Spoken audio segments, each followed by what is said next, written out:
This is the KJ Singh Show with your host KJ Singh. So Sadiq Khan has won the third term as London Mayor. And I think this is a win for humanity and a win particularly for the population of London. And right-wingers are not very happy, as we will see today. Today we're going to point and laugh at right-wingers who are coping and seething at the win of Sadiq Khan. But for the record, I just want to say there is a lot of nuance here. Anyone who knows me knows that I'm not a fan of the current incarnation of the Labour Party. Let's get that straight. Keir Starmer and his whole politics has ruined the party. So when it comes to the general election, I have a different way to approach it. In fact, this channel, please comment and like and follow, because I'm going to be doing a campaign against the Labour Party, encourage people to support the Green Party or independents, as the Labour Party have no chance in hell or heaven in losing to the Conservative Party. They are on route to win. But and so we want to be able to squeeze a Labour Party so that their win isn't, taken for granted. Their win doesn't give them a green light to push more far right or right wing elements, as we will discuss. Since the Keir Starmer, the leader Keir Starmer won his leadership, which is based on certain pledges that were, largely inherited from his predecessor, Jeremy Corbyn, he has broken nearly every pledge, whether it's the Green Prosperity Pledge, which interestingly coincides following the donation of £10,000 to the Labour Party Shadow Chancellor Rachel Reeves by Lord Donoghue, who's kind of a climate change skeptic. And they dropped the Green Prosperity Pledge following his donation, which is rather sus, if you ask me. This Green Prosperity Pledge is incredibly important because, of course, if we have an impending climate change catastrophe, then we should do the best that we can to provide jobs in the green sector, which this 28 or so billion that was supposed to be funding this movement away from fossil fuel energy towards green energy, it was supposed to be incredibly important, but they dropped it, or rather they reduced the amount of funding into it. And so if they've broken every pledge and they've broken the importance of climate change pledges, can you say, what can you say regarding Labour and how you can trust them? And then to put the cherry on the top, and I think the most important thing is how they facilitated and supported the genocide, ongoing war of genocide on the Gazan people. I think this lit a fire under a lot of people, even people who are not particularly political. People like Charlotte Church, for example, she had what she calls a spiritual awakening, and I feel the same for myself. Although I've always supported Gaza for about, since I knew about it starting with Operation Cast Lead in 2008. This is when I started learning about it. And then you had Operation Protective Edge in 2014, and you kind of got a sense of how Israel, is a genocidal apartheid state that it treats Palestinians like they're less than human, less than even animals. So the fact that Keir Starmer gave a green light, and the fact that also within Labour Party you have got people like Dame Margaret Hodge, who's part of the Labour Friends of Israel, and you can see her support of people like Isaac Herzog, who's implicated in the International Court of Justice case that Israel is committing a genocide. That they ruled is plausibly committing a genocide, and the case is ongoing. So the final ruling won't be for several years now. But we can see that Labour Party is not trustworthy, especially with regards its frontline leadership. But Sadiq Khan is a different matter because of course he is the mayor of a cosmopolitan city, and as such he has a different set of beliefs, a different value system. He, for example, is for a Gaza ceasefire. He's obviously not as strongly worded in his approach to the situation, but then again, there are politics at play here. Of course, he is of a Muslim background, so that plays a part, but that's not necessarily the whole part. I mean, I'm not Muslim myself. You just have to be basically a human being.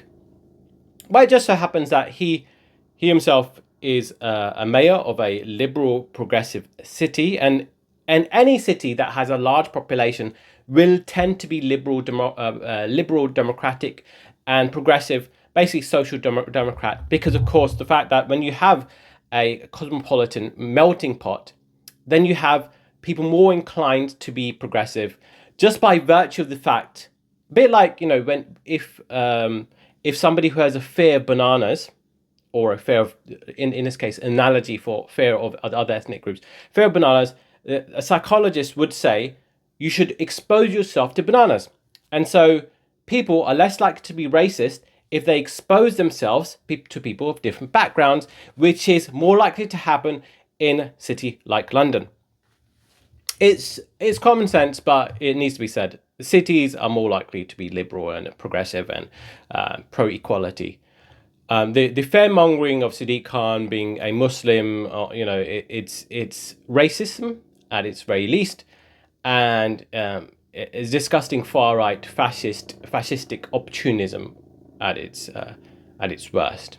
It's all bad all around, because of course the fact that Sadiq Khan is not only against the genocide, but also he's pro-LGBTQ, which is very important. I think those if you have both of these values, and you can hold both of these values and support them, for me, I think you're on the right side of history, and you're a good person, and you're potentially a good friend. I think if you can be pro human rights for people with Palestinian, people who are LGBTQ, who are constantly being attacked by the right-wing media, then I think you're on the right side of history. I think the test of time will be in your favor, because I feel like humanitarianism is based on harm reduction and reducing and increasing freedom of those marginalized people who have different viewpoints to you.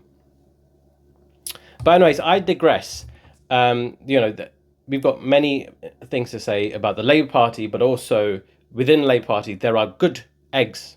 Like the mayor candidates, you got Sadiq Khan, but you got also Andy Burnham. You also got MPs like Zara Sultana, you got John McDonnell, you got a contingent of people within the Labour Party who are usually backbenchers because of the fact that the Labour Party won't really prioritise their views, the views of progressives, who are really, it's quite interesting how we gaslit to the point where people who are actually fundamentally moderates, because of course, an anti-genocide position is basically down the line moderate position, but they're in the backbenches because they're not politically beneficial to a party like the modern centre-right Labour Party. But upon Sadiq Khan winning, we've had a few right-wingers seething, and that's the order of the day today. Today we're going to look at a few of their responses on Twitter. We got Dan Wootton, the disgraced Dan Wootton. This is somebody who's been shown to be a serial, I believe, a serial abuser of staff, and somebody who seems or is probably a predator of some sort. He says, 4 more years of the divisive and hate-filled Sadiq Khan. London will continue its rapid decline. Many folks, including me, won't be here by the next election. Why stay for no-go zones? Exploding crime, anarchists running riot on the streets, a war on cars and dying nightlight. So that's Dan Wootton, one of the Britain's best and brightest. Even though the fact that he's Australian or something, you can see. You got Emily Hewitson, who's also a right-wing person, who's also in support of parties like Reform and Britain First. I feel like there's a typo here because her name should be Emily Sewerston. But anyways, she's got a picture here saying, "Escaping Sadiq Khan, London." This is the sort of virtue signalling you come to expect, really. These people don't believe in any democracy. These people don't believe that the right of the people to elect their own representatives. Kind of like Rishi Sunak when he stood on the podium following the win of George Galloway, and just the elephant in the room being that people voted for George Galloway. So how can you call George Galloway an extremist when he's a result of the liberal democratic process? Nuts, absolute nuts. And you got people like Suella Braverman. This. What is she? What is she? She must have been like grown in a lab somewhere. Like Suella Braverman apparently comes from a Buddhist background. But there's nothing Buddhistic about what she she says and thinks. She's a hate monger. She's a lightning rod of hate. But she's crying and seething. She's saying, "No, the plan isn't working. We need to listen to voters and change course if you to save our country from Labour." Yeah. If you care about listening to voters, then yeah, you should go left, not more right wing. I don't know. The reason why she's given a platform is because she is a useful idiot for the right wing. Rupert Murdoch must love her. And then you got the leader of Britain First, Paul Golding. Of course, Britain First did not get particularly a large slice of the London mayoral race.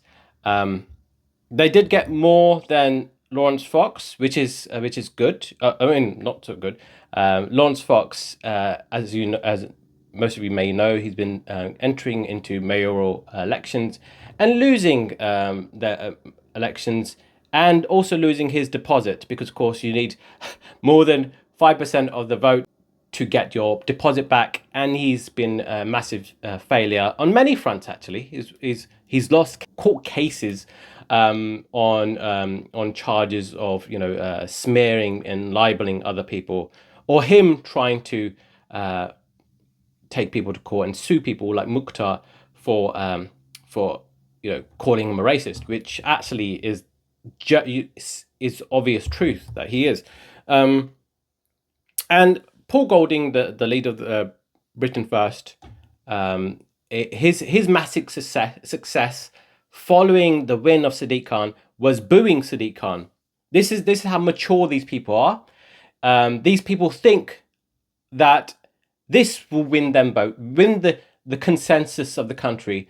Boo their success. The fact that their success is booing Sadiq Khan, which is kind of a dog whistle and trying to give the impression that Sadiq Khan is some sort of massive monster. But Sadiq Khan is actually quite mild. He's very mild, but he's the best that we have. The only probably better candidate could be the Greens. But in terms of the courage he's displayed against the Gaza genocide, I think he's the best right now. He could do better in green anti-pollution measures, but he is doing the right thing and expanding ULEZ. And we can have a discussion about ULEZ for those, comment if you disagree with it. But ULEZ itself was not going to be scrapped by Conservatives if the Conservatives won, because of course ULEZ was introduced by Boris Johnson. Sadiq Khan is merely just carrying the baton forward. So that's another story. Ulez was not a serious disagreement. There wasn't any serious disagreement. And then you have people like Mario Norfal saying Sharia law taking over the West, quoting people like Anjem Chowdhury. I think, if you think that Sadiq Khan will introduce Sharia law, then you're essentially a racist, because Sadiq Khan is a pro LGBTQ, pro liberal, pro freedom of speech candidate. He's I think he's the right person for the right time. He's I agree with his politics across the board. The only downside, let's say, is more investment in mental health. Although he may be moving more into that direction, but he's right on the money, and a lot of Londoners seem to be in favour of Sadiq Khan for good reason. That's good. That's a positive thing in the recent run of news like genocide, the psychopathy of the right wing, just trying to inflame tensions, the gaslighting of protesters, calling them hordes of hate marches, the attack on student encampments in the US. This is positive news. This is bright light in a sea of darkness and bullshittery. Another good thing was Count Binface beat Britain first, which we can all say is a win for humanity. Also to just like look at the cope of people on the right. Lawrence Fox, who lost his deposit, by the way, who did not get 5%. He must have got couple percent. He complains that the mayor of London is Muslim, the mayor of Birmingham is Muslim, the mayor of Leeds is Muslim, the mayor of Blackburn is Muslim, and yet all these people who are Muslim, because of course they must have been, first of all, you have to be competent to become a politician. You also have to have people vote for you, and also the fact if these cities and towns have a significant Muslim population, then they'll vote for you. But it's quite interesting. None of these cities have Sharia law implemented. So what are you scared about?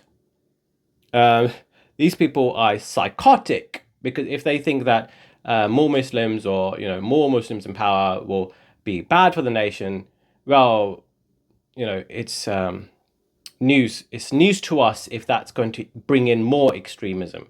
If anything, Sadiq Khan has softened our view of Muslim people. But anyways, there's a lot to be said here.